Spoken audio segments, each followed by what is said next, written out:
Good morning, students. In the last lectures, we have done bases. For bases, we have two properties. Number one, the set is linearly independent set, and number two is L of B, that is linear span of B is equal to V, that is the vector space. And definition of dimension is number of elements in the basis. Now we have some examples of basis and dimension.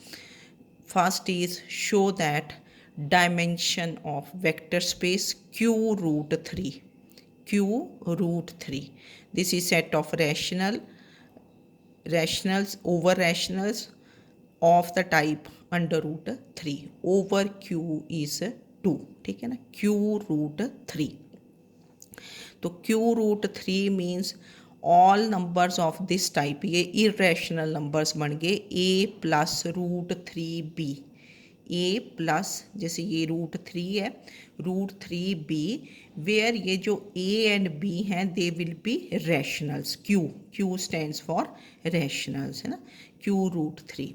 तो q root 3 ये थोड़ा सा आप देख लें. This is the set of all numbers of this type a plus root 3b, where a and b they belong to q.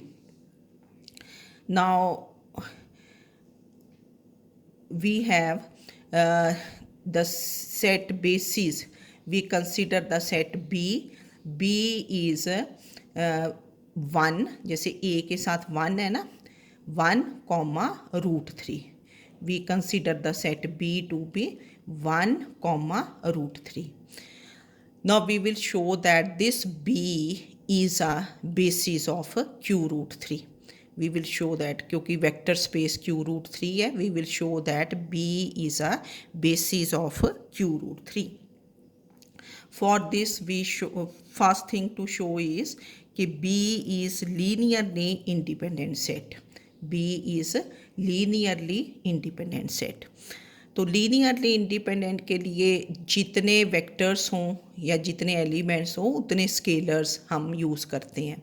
तो we consider alpha times 1 plus beta times root 3 equal to 0. ठीक है ना, we consider alpha times 1 plus beta times root 3 equal to 0. Now this becomes, क्या बन जाएगा, देखो ये alpha, this is alpha plus root 3 beta equal to 0. Now this number is written as 0 plus root 3 into 0. 0 can be written as जैसे इस side लिखा है 0 plus root 3 0. Now equating like terms है ना, तो this implies alpha is 0 and beta is 0. तो both the scalars are 0, therefore the set B which is 1 root 3, this is linearly independent set. फिर number 2 हम show करते हैं L of B is Q root 3. L of B is Q root 3. That is every element of Q root 3, ये vector space है, every element of Q root 3 can be written as linear combination of elements of B, है ना, ये आपको definition पता है. Now what is any element of Q root 3, ये आप लोग यहाँ से देख लेंगे. ये मैंने बताया जो सबसे पहले लिखा होता है, this is any element of Q root 3. तो a plus root 3b, this belongs to Q root 3. This is element of Q root 3. तो हमने लिखा a plus root 3b belongs to Q root 3. Now a plus root 3b, देखो ये directly अपने आप ही क्या लिखा गया कि दिस इज़ a इंटू 1. ये 1 मैंने ब्रैकेट में लिख दिया, plus b into root 3. a plus root 3b can be written as a into specifically 1 plus b root 3. Now this is linear combination of the elements. क्या क्या बन गए ये 1 रूट 3, ये स्केलर्स हुए कांस्टेंट्स, और 1 रूट 3. तो therefore a plus root 3b this is linear combination of elements of b। कुछ एलिमेंट्स ऐसे होते हैं कि जो डायरेक्टली आप लीनियर कॉम्बिनेशन लिख सकते हो। तो this implies b is basis of q root 3। तो ये जो बेसिस था है ना, हमने प्रूव कर दिया। q रूट 3 का सेट था 1 रूट 3, ठीक है ना, 1 रूट 3। तो therefore what is dimension of q root 3? What is dimension of q root 3? This is 2। Dimension क्या होती है? Number of elements in basis, ठीक है। तो आपने इस क्वेश्चन को देख लेना प्रॉपरली। नाउ सेकंड बिल्कुल इसी के है ऐसा ही question. Show that the dimension of q root 3 root 2 root 3, ऐसे q root 2 root 3 over q is 4। ना q रूट 2 रूट 3 ये वेक्टर स्पेस हम कैसे लिखेंगे? जैसे ऊपर लिखा a plus root 2b plus root 3c plus ये भी, इनका दोनों का मल्टीप्लिकेशन रूट 2 इंटू रूट 3। अब यहाँ तो 1 इंटू अंडर रूट 3, तो ऊपर वाले में तो 1 इंटू अंडर रूट 3 ही था। तो under root 2 into under root 3 d, where a b c d they belong to q। तो what is q root 2 root 3? This is a plus root 2b plus root 3c, ठीक है ना, plus root 2 into root 3 multiplication d, where a b c d belong to q। Now we consider this set b which is 1 root 2 root 3 root 2 into root 3, दोनों का multiplication root 2 into root 3। Now we will show that this is a basis. बिल्कुल वैसे ही करना। Consider alpha into 1 plus beta into root 2 plus gamma into root 3 plus delta into root 2 into root 3 equal to 0। अब ये जो zero element है इधर, इसको इसी टाइप से लिख देंगे जैसा एलिमेंट इधर है। This is 0 0 can be written in any way. 0 0 root 2 plus 0 root 3 plus 0 root 2 root 3। Now equating like terms, this implies alpha, beta, gamma, delta, this is 0। तो that means the set B is a linearly independent set, ठीक है ना, B is linearly independent set। अब number 2 हमने क्या show करना है? Number 2 to show is L of B is equal to Q root 2 root 3। So that is any element of q root 2 root 3 can be written as linear combination of elements of B. Now what is any element of q root 2 root 3? We have a plus root 2b plus root 3c plus root 2 into root 3d, ठीक है। तो ये लिखा गया a into 1 plus b into root 2 plus c into root 3 plus specifically ये bracket में लिख देने हैं बेसिस के एलिमेंट। तो this is linear combination of elements of b, that is linear combination of 1 root 2 root 3 root 2 root 3। तो that means this set becomes a basis of q root 2 root 3। तो what is dimension of q root 2 root 3? this is 4, ठीक है। तो इस वे से आपने question कर लेना। अब इसके आगे एक एक्सरसाइज है, तो ये एक्सरसाइज 2A आपने ट्राई कर देनी है, ठीक है। Try exercise 2A। Okay, now next एक बड़े इजी क्वेश्चंस आएंगे आपको, तो जल्दी से हो जाएंगे, आपसे अंडरस्टैंड कर लोगे मैट्रिसेस की टर्म्स में। जैसे क्वेश्चन है कि extend this set -1 to 5 that is consisting of only one vector, extend this set to two different bases of r cube over r। now any basis of r cube, any basis, जैसे standard basis of R cube अगर आपको याद हो, standard basis of R cube क्या था ये मैंने लिखा यहाँ। दिस इज़ 1 0 0 0 1 0 0 0 1 या E1 E2 E3। तो any basis of R cube will contain exactly 3 vectors. Vectors they are different, they can be different, they will be naturally different, but number of elements will be 3। अब ये तो एक ही element है, R cube का तो element है, पर यहाँ एक ही वेक्टर है। इसको एक्सटेंड करना है to 2 different basis of R cube. तो इन क्वेश्चंस को देखो कैसे करेंगे। सबसे पहले जिसके बेसिस को एक्सटेंड करना है उसका स्टैंडर्ड बेसिस ले लेना कि late B this is E1 E2 E3, आपको पता है ये vectors, this is the standard basis of R³/R। अब आपने ये वाला सेट देखा कंसिस्टिंग ऑफ सिंगलटन सेट, है ना, कंसिस्टिंग ऑफ सिंगलटन सेट। अब this is always linearly independent, क्योंकि every non zero singleton set is linearly independent. जब हमने डेफिनेशंस की थी बताया था, क्योंकि इसके कॉरस्पॉन्डिंग आप जो स्केलर है that can be taken zero, that is alpha times v करते थे ना, अगर एक ही वेक्टर हो। This implies either alpha is zero और v is zero, but v is not zero, vector is not zero. तो singleton set, non zero singleton set अगर हो दैट इज़ लीनियरली इंडिपेंडेंट।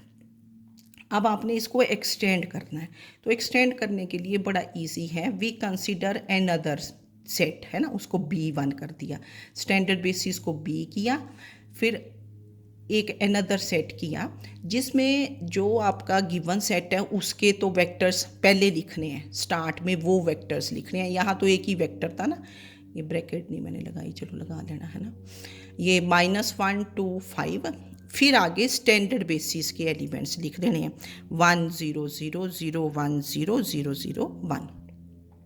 तो वी कंसीडर अ सेट, मतलब जो set given है पहले वो लिख देने उसके एलिमेंट्स, फिर स्टैंडर्ड सेट। अब देखो इसके आगे बहुत इजी होगा, then we reduce the matrix A consisting of vectors of B1, है ना, जो B1 के वेक्टर्स हैं, टू एक्लन फॉर्म। ये शायद आपने फर्स्ट ईयर में कहीं की होगी, है ना, एक्लन फॉर्म। चलो मैं बता देती हूँ आपको अगर नहीं की। ये जो सेट B1 है, तो यहाँ से हम क्या करेंगे, we consider a matrix A consisting of first vector को फर्स्ट रो, सेकंड को सेकंड रो, थर्ड वेक्टर को थर्ड रो, ठीक है, ऐसे लिख देना। एक मैट्रिक्स कंसिडर कर लेते हैं। अब इस मैट्रिक्स को हम एक्लन फॉर्म में रिड्यूस करेंगे, इसको बोलते हैं एक्लन, ECHELON, एक्लन फॉर्म रिड्यूस। एक्लन फॉर्म में क्या होता है कि preferably first element of first row this should भी क्या होना चाहिए, नॉन ज़ीरो। अगर नहीं है तो हम कोई रोज़ इंटरचेंज करके रो एक्लन फॉर्म ही होती है, इसमें रोज़ की ही ट्रांसफॉर्मेशंस करते हैं, रोज़ पे ही ऑपरेशन करते हैं, ठीक है। तो इसको हमने नॉन ज़ीरो बना देना है, अगर नॉन ज़ीरो है तो नॉन ज़ीरो, कोई रोज़ इंटरचेंज करके, है ना, we do only row operations. अब यहाँ तो ऑलरेडी नॉन ज़ीरो है। अब क्या करते हैं कि जैसे फर्स्ट एलिमेंट यहाँ नॉन ज़ीरो है, इसके नीचे के सारे एलिमेंट्स, ये एलिमेंट्स, इनको क्या बनाओगे आप, ज़ीरो, इसके नीचे के ज़ीरो। अब ये तो ज़ीरो हैं, इसको ज़ीरो बनाना है, ये 1 को, तो हमने रो ऑपरेशंस ही करने होते हैं। वैसे इसको रो एक्लन फॉर्म लिखना चाहिए, this is row echelon form, ठीक है। तो वी यहाँ मैंने लिख दिया reduce this to row echelon form, है ना, that is perform only row operations. तो अब ये -1 है तो इसके नीचे के ज़ीरो बनाने हैं ये एलिमेंट, तो क्या कर दोगे, R2 + R1, ये इक्विवेलेंट टू, ऐसे करके ये जो सिंबल है दिस इज़ इक्विवेलेंट टू, यहाँ लिखना है जो भी ऑपरेशन करोगे, है ना, ऑपरेशन या ट्रांसफॉर्मेशन जो भी की ऑपरेशंस ही बोलते हैं। तो हमने R2 मतलब इस एलिमेंट पे कंसंट्रेट करना कि ये कैसे ज़ीरो बनाए, तो R2 + R1 कर दिया, फर्स्ट रो रिमेन सेम। अब सेकंड रो पूरी चेंज हो जाएगी, है ना, ये बन गया 0 0 + 2 2 0 + 5 5, फिर नेक्स्ट रोज़ में हमने कोई चेंज नहीं किया। तो फर्स्ट स्टेप क्या रहता है, first element that is this element, first element of first row, this should be non zero, preferably non zero। अगर नहीं नॉन ज़ीरो है तो इंटरचेंज एनी रोज़ या कुछ भी करके, है ना, परफॉर्म ओनली रो ऑपरेशंस। तो इस एलिमेंट के नीचे जितने एलिमेंट्स हैं दे शुड बी ज़ीरो। अब ये बन गया। अब हम चलेंगे सेकंड रो पे, ये सेकंड रो आ गई ना, दिस इज सेकंड। अब ये जो एलिमेंट है ये वाला 2, ठीक है। सेकंड रो का ये एलिमेंट तो ज़ीरो ही होगा, ठीक है ना, ये एलिमेंट नॉन ज़ीरो होगा। अगर कई बार होता है ये एलिमेंट नॉन ज़ीरो नहीं है, नेक्स्ट होगा। तो इस एलिमेंट को देखना आपने, जैसे ये 2 देखा, इसके नीचे के सारे एलिमेंट्स क्या होने चाहिए, zero. All elements below this 2 should be zero. Second row का second element non zero and all elements below this should be zero, ठीक है। अब हमने क्या कर दिया, इसमें देखो चॉइसेस काफ़ी रहती हैं। चॉइसेस क्या रहती हैं कि एक तो आप कर दो कि ये एलिमेंट नीचे वाला, तो आप कर सकते हो कि R3 माइनस 1/2 टाइम्स R2, इसको 1/2 से डिवाइड कर दिया, R3 माइनस 1/2 टाइम्स, तब भी ये ज़ीरो बन जाएगा। उसमें थोड़ी एलिमेंट्स आपके डिफरेंट आ सकते हैं, उसमें कोई प्रॉब्लम नहीं होती।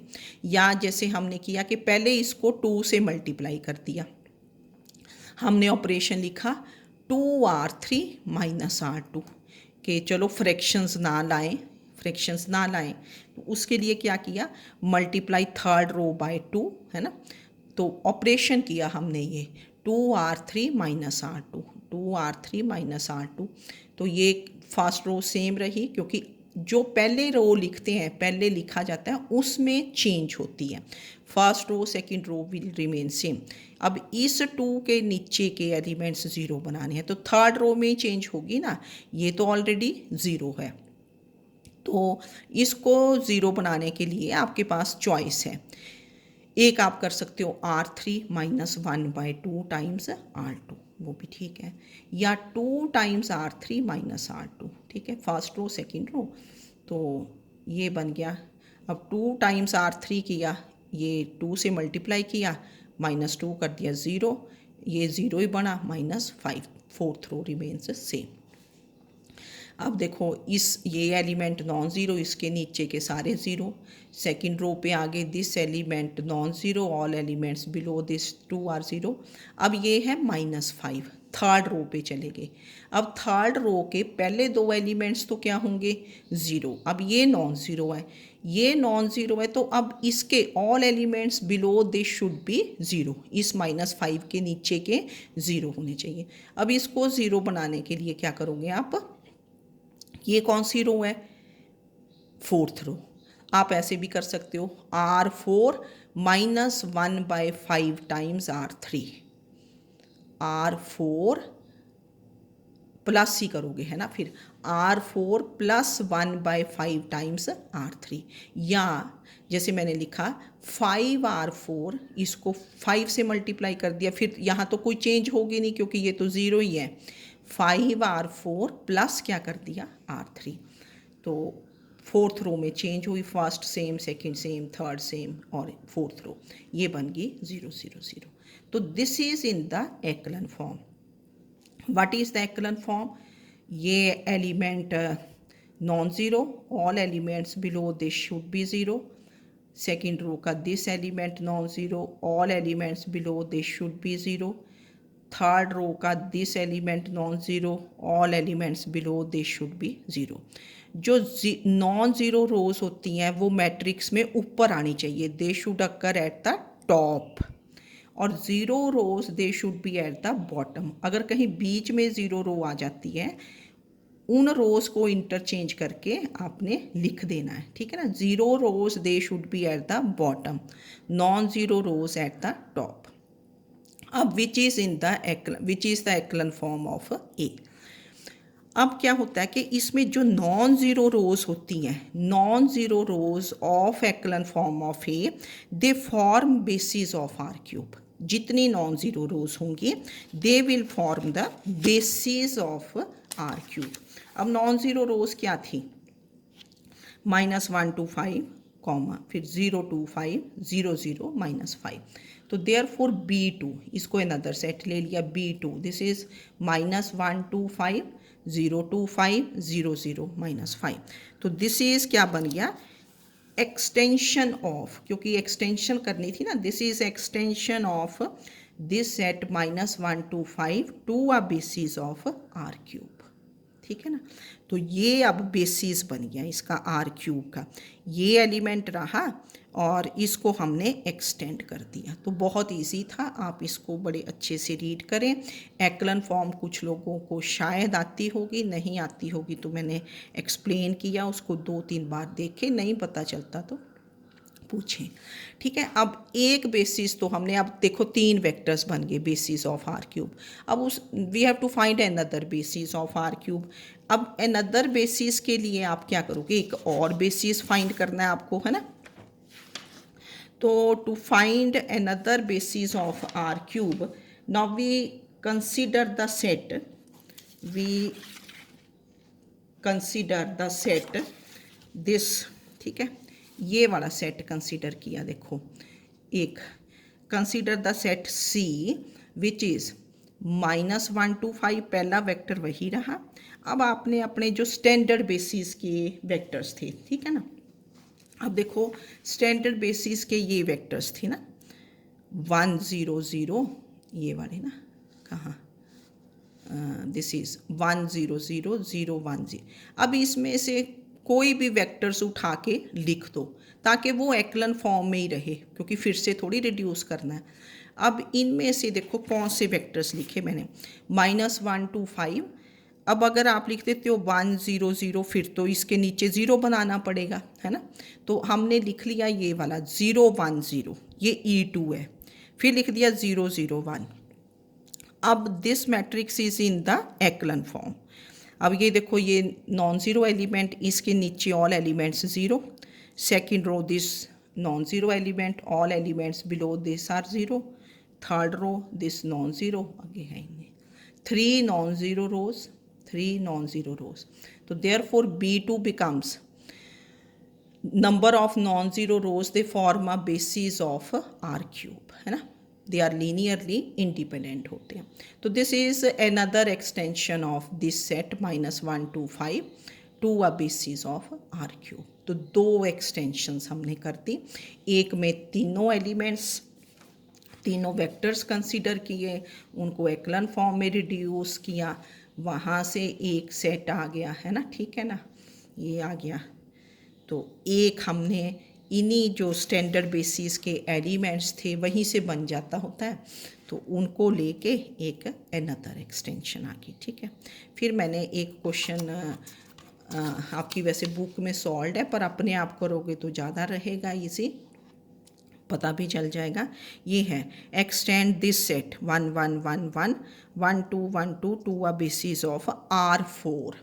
अब R4 के स्टैंडर्ड बेसिस क्या होगा, E1 E2 E3 E4, एक ही बेसिस को एक्सटेंड करना, 2 को नहीं लिखा। तो पहले 2 वेक्टर्स यही ले लेने हैं मैट्रिक्स में, पहली 2 रोज, थर्ड रो क्या हो जाएगी 1 0 0 0, fourth row 0 1 0 0, then next row, fifth row 0 0 1 0, sixth row से फिर उसको रिड्यूस कर देना, ठीक है। तो ये आपके लिए आज हमने क्या किया, एक तो एक्सटेंड कर दिया बेसिस को, और फिर एक कर दिया हमने ये।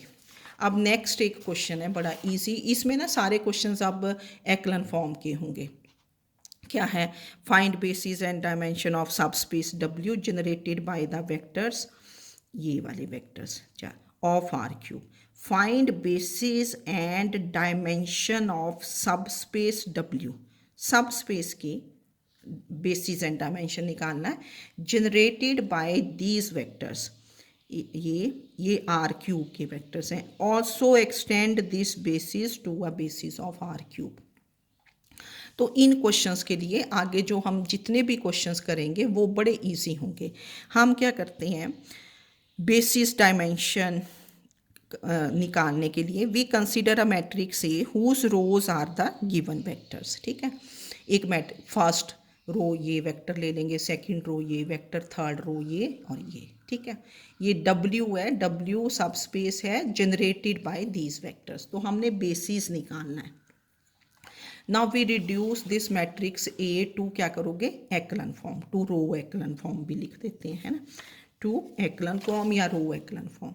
अब देखो ये 1 है इसके नीचे के सारे एलिमेंट्स क्या होने चाहिए, 0। अब ये हमें सारे ज़ीरो बनाने हैं, तो क्या करोगे, R2 माइनस 8 टाइम्स, इसको बेस मान लो क्योंकि ये 1 है ना, R2 minus 8 times R1, R3 minus 2 times R1, R4 minus 3 times R1, क्योंकि अगर 1 हो तो हमें ज़ीरो बनाने बड़े ईजी रहते हैं। इधर तो कुछ देखना ही नहीं, हमने जस्ट ये एलिमेंट्स देखने हैं। तो ये एलिमेंट ज़ीरो कैसे बनेगा, अगर 8 माइनस 8 तो R2 minus 8 times R1, R3 minus 2 times R1, ये तो ये ऑपरेशन लिखना है, फिर ये एलिमेंट्स आगे करके देख लेना है ना, मैंने लिखा है। अब देखो, अब हम चल पड़े सेकंड रो पे। सेकंड रो का ये एलिमेंट तो ज़ीरो है, अब ये एलिमेंट नॉन ज़ीरो, इसके नीचे के एलिमेंट्स क्या बनाओगे, ज़ीरो। अब एक बात तो ये हो सकती है कि आप कर दो 3 टाइम्स R3 माइनस R2, इसको 3 से मल्टीप्लाई कर दो क्योंकि 12 बन जाएगा। फिर ये एक है कि हम देखो यहाँ बड़ा इजीली कर सकते हैं कि R3 माइनस 1/3 टाइम्स R2, 1/3 करोगे तो 4 बन जाएगा। मतलब ये मैंने फ्रैक्शंस में करके बता दिया कि आपकी इच्छा है यहाँ, क्योंकि ऑपरेशंस में कोई हार्ड एंड फास्ट रूल तो है नहीं, आपको ज़ीरो बनाना है। तो हमने किया R3 माइनस 1/3 टाइम्स R2 और R4, ये एलिमेंट, इसको ऊपर वाले पे नहीं जाना, यहाँ जाओगे तो फिर ये एलिमेंट आपका नॉन ज़ीरो बन जाएगा। अगर कहीं इसको देखने लग गए कि मैं कर दूँ भाई R3 प्लस 4 टाइम्स R1, ऐसे कर दूं तो यहाँ फिर 4 बन जाएगा ना, फिर ये नॉन ज़ीरो। इसलिए जैसे ये एलिमेंट ज़ीरो बनाना है तो इससे ऊपर वाली ही रो देखनी है, इसके इमीडिएट ऊपर वाली, क्योंकि यहाँ ज़ीरो है। अगर आप ऊपर वाली पे चलेंगे तो और मुसीबत हो जाएगी, ये बन जाएंगे नॉन ज़ीरो। तो ये 4 है ना, तो वी टेक दिस रो, ये वाली रो, इसको ऊपर वाली को अब छोड़ देना है, ठीक है ना। तो इसको देखो अब, तो क्या किया 1/3, क्योंकि ये ज़ीरो ही रहेंगे ना, ये ज़ीरो है, आप जो मर्जी करते रहें दे विल रिमेन ज़ीरो।